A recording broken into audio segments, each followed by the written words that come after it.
κυβερνητική πολιτική που στο όνομα της πανδημίας ξεριζώνει κάθε εργασιακό δικαίωμα, προχωρεί τα πιο απεργατικά νομοσχέδια και έχει και το θράσος μέσα σε αυτές τις συνθήκες να μειώνει τις υγειονομικές και τις κοινωνικές δαπάνες σε όφελος των κερδών, σε όφελος των φοροαπαλλαγών του μεγάλου κεφαλαίου, σε όφελος των εξοπλισμών, σε όφελος της αστυνομοκρατίας.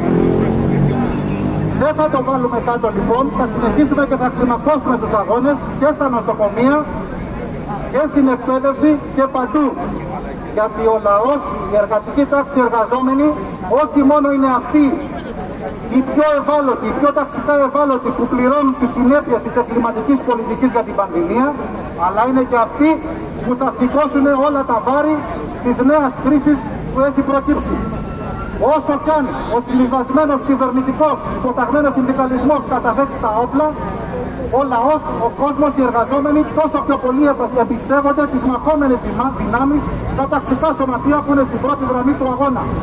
Θα κλιμακώσουμε, δεν θα τους κάνουμε το κρατήρι, δεν θα τα βγάλουν εύκολα με εμάς, δεν θα τα βγάλουν εύκολα πέρα. Ο κόσμος θα δείξει τη δύναμή του και τις επόμενες μέρες κλιμακώνουμε, συνεχίζουμε. Ευχαριστώ πολύ.